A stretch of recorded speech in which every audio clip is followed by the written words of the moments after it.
Hola amigos, ¿qué tal? Stuart here from Spain Speaks with an update on the current situation in Spain. And Prime Minister Sanchez is currently in the United States trying to convince the big international money funds that Spain is still a good country to invest in. But more about that in just a moment. Firstly, a big thanks to all of the people that left comments on the last video. Lots of comments, lots of debate happening there as usual. Thanks to people that supported the channel by buying merchandise. And a big thanks to my patrons on Patreon for your continuing support. Now, let's get into the news, and as I said, Pedro Sanchez currently travelling around the United States trying to convince the money men that Spain is still a good place to invest their money. And as we can see from this headline, Sanchez travels to USA and tries to appease US funds over concerns about labour reform and housing law. Today, on his first day of a tour of the United States that will take him to New York, Los Angeles and San Francisco, Pedro Sanchez has faced the harsh reality of the big investment funds in the world's largest economy. They do not like the new housing law because of the possible limits on rent increases, and they are also wary of the labour reform that the government is preparing and that the PSOE and Unidas Podemos have agreed on. Sanchez, according to several sources present at the meeting, had to make an effort to convince several directors of funds and banks such as Blackstone, Providence Equity Partners, JP Morgan, Soros Fund Management, Bank of America and Morgan Stanley, gathered by AmCham, the US Chamber of Commerce in Spain, that these reforms would not scare off their investments. So Sanchez there trying to convince investment funds that recent changes to laws in Spain, especially by the Podemos side of the government, are not going to affect their ROI, return on investment, because as we know there has been a lot of investment in the property sector in Spain by companies like the ones we saw before. And apparently Sanchez is not only talking to investment funds, but he's also doing the rounds on local media. As we can see here, the purpose of Sanchez's trip was therefore primarily economic, but he also took the opportunity to give media interviews. The US, like Spain, is experiencing a clear upturn in coronavirus positives, and Sanchez has taken the opportunity to boast that his country does not have an anti-vaccine movement and that this will allow it to better overcome the crisis. US television stations are focusing their programming on the debate over the millions of people who refuse to be vaccinated, and the political and social tension over this issue is evident from a brief glance at the morning show. In this context, Sanchez, in his first public appearance on his 3-day trip to the US on MSNBC's Morning Joe, said that Spain does not have a problem when asked about the country's poor infection figures. So Sanchez getting quizzed by US media about Spain's current health situation and boasting that Spain doesn't have an anti-vaccine movement similar to that in the US. Now, another Spanish minister is also on the road, but he hasn't travelled to the United States, he's gone to the UK.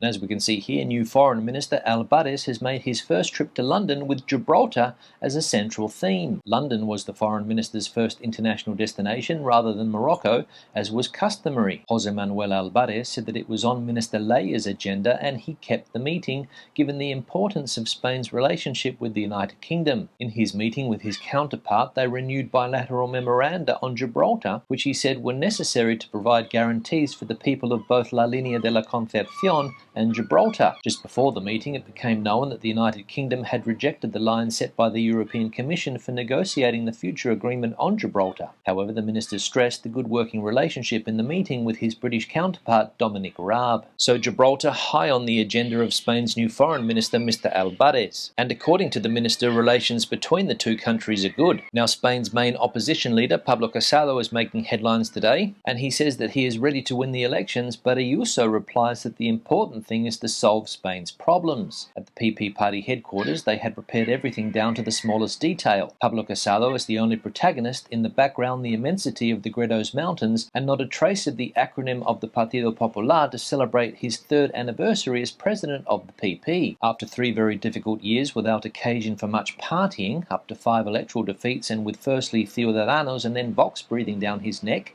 Casado is able to relax for the first time. He sees himself as the winner in the polls. Isabel Díaz Ayuso also congratulated her friend for these 3 years of hope, but she quickly lowered the euphoria of the Popular Party president. More than winning, we have to reform and solve Spain's problems, said the Madrid premier, who is now threatening to eclipse Casado's leadership. So according to Mr. Casado, he is ready to win the next elections in Spain. A lot of polls in recent times have given him a clear advantage over the Socialist Party, but it would probably be a good idea for Mr. Casado to follow Ms. Ayuso's advice and start talking about fixing Spain's problems. And I think in general that is what people want to hear. Now, on the current health situation in Spain, more bad news unfortunately, and it is that all of Spain's communities are at high or extreme risk due to the high number of coronavirus cases. Spain's autonomous communities are at a high or extreme risk for having a high incidence rate of COVID cases per 100,000 inhabitants. The incidence in the communities at high risk is between 150 and 250 cases, and at extreme risk is above 250 cases per 100,000 inhabitants at 14 days. The average incidence rate in Spain stands at 644.5 cases per 100,000 in 14 days, 22 points higher than the previous day, according to the latest data from the Ministry of Health. Ceuta was the last territory to exceed the high-risk level. So there we go, 17 autonomous communities in Spain and 2 autonomous cities, and all of them now finding themselves in a high or an extreme risk situation as far as COVID-19 is concerned. Now, I think the majority of us would agree that politicians over the last 18 months or so have made some pretty bad decisions. I don't think there's a politician in the world that has managed to get it 100% right when it comes to dealing with the COVID-19 pandemic, but one politician in Spain has put his hand up and admitted that politicians are idiots. Francisco Egea is self-critical about the political management of the coronavirus pandemic. Yes, we are idiots, he said. The Vice President and spokesman of the Junta de Castilla y León, Francisco Egea, has been self-critical of the political management of the coronavirus pandemic. He acknowledged that the institutions have taken erroneous measures that have led to us falling at the same hurdles 5 times in the face of COVID-19, and concluded his reflection by stating, yes, we are idiots. For Egea, Spain's political management of the pandemic is more similar to that of the United Kingdom than to that of other European countries. In both territories, the contagions are skyrocketing despite being one of the areas with the highest rate of vaccination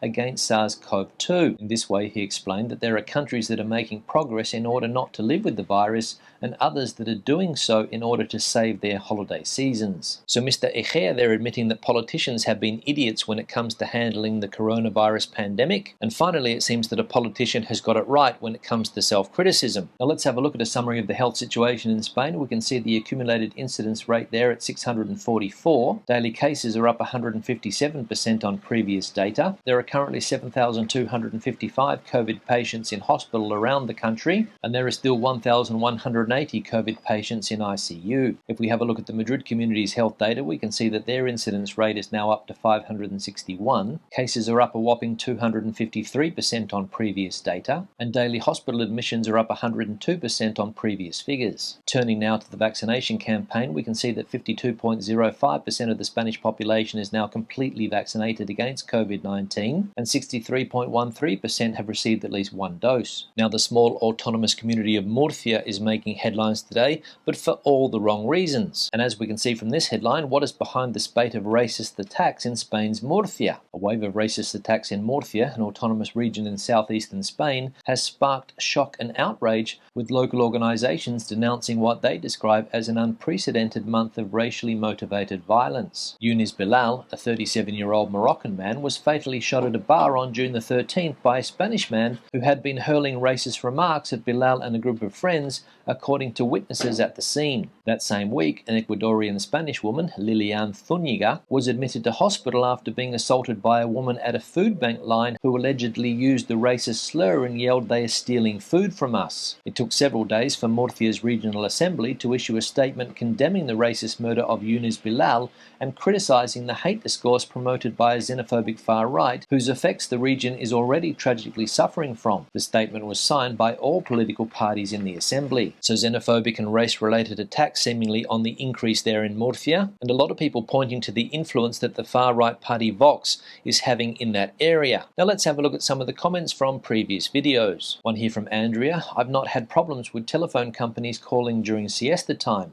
It's mainly insurance companies, especially health insurance and electricity providers, and none of them care what time it is. They just call. And yeah, the restrictions are anti-constitutional, but you know what else is anti-constitutional? COVID. A virus cares cares diddly squat about your constitutional rights. Yeah, Andrea, thanks for the comment, and the first part of it related to something that we mentioned yesterday about how telephone companies have promised not to call people during siesta time in Spain. They also said that they're not going to call people at weekends and after dinner. And you're right, it's not only telephone companies that call you at these times. Electricity companies, insurance providers, a lot of people seem to be calling at very unusual times in Spain. And I don't know if it's just me, but the problem seems to have got worse over the last few years. In fact, the only time I get a call on my landline is when it's one of these service providers. And when it comes to COVID being anti-constitutional, you're right, it does not give a damn. One here from Enrique. Stuart, I have always wondered when is generally siesta time in Spain. Yeah, Enrique, thanks for the comment. Siesta time is normally between the hours of 2 and 4 or 2 and 5,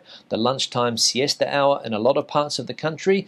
Not really in big cities. For example, in Madrid, they don't really have a siesta time, but if you go to some of the smaller cities around the country, for example, last week when I was in Zamora, you really notice it there. Walking around the city between the hours of 2 and 5, you don't see a lot of people out and about. Most people go home for lunch, then after lunch they sit down, watch a bit of TV, and might nod off for 20 minutes or so. But as I said, mainly in the smaller cities or towns in Spain, because in the big cities, things don't stop. One here from Philip, the virus infection numbers are very interesting and worth a second look. When the Euro 20 football games were being played at Wembley, it was really party time with thousands of people gathering and partying. At the time it was a bit scary and I became concerned what the infection rates in London would rise to. London is in fact quite low. The rise in infections is in other parts of the country, and generally it's people who don't wish to be vaccinated. People are still choosing to wear masks indoors when in contact with other people. Yeah, Philip, thanks for the comment. And a lot of people were watching those Euro Football 20 games with huge crowds at Wembley Stadium there in London. And I was also curious to see what the result of those crowds would be as far as the health situation is concerned. I think the Wimbledon tennis tournament was also on at that time, and there were a lot of people gathered in the stadiums there too. But as we know, England is currently in their COVID freedom experiment, and as I have said on various occasions over the last few days, the whole world is watching to see what happens. And I for one am hoping that things go well. One here from Leif. I love watching your reports every day from here in Brisbane, Australia. Yeah, Leif, thanks for the comment, and good to see that you enjoy watching the videos down there in Brisbane. And congratulations on Brisbane being awarded the Olympics in 2032. I saw that in the news yesterday. I think I even saw the Queensland Premier in Tokyo yesterday on the news, which came as a bit of a surprise considering how hard it is to get in and out of Australia at the moment. And I also believe the Queensland Premier was very strong when it came to keeping the border closed and people out of the country. So not very good optics from Anastasia yesterday, in my opinion. One here from M. Your news is always interesting and I watch it every day. However, as I am French speaking, I would like to find the subtitles, which are sometimes missing. Yeah, thanks for the comment, and to be honest, I'm not really sure what happens to subtitles on YouTube. Sometimes they appear, sometimes they don't. So it's a bit of a mystery. The subtitles on YouTube are auto-generated, so I don't do them. But I'll look into it for you and see if there's a problem at my end. And finally, one here from Andrea. Spanish is my native language, and it even took me 6 months to understand my Andalusian classmate. Yeah, Andrea, thanks for the comment, obviously referring to something that I mentioned yesterday when I said that I, for one, sometimes have trouble understanding people down there in Andalusia with that heavy accent that some people have. Malaga and Cadiz are the areas where I have trouble understanding people, and it's not only because of the accent, but also because of the amount of slang that people use when they talk. And if you're not familiar with that slang, good luck understanding people down there.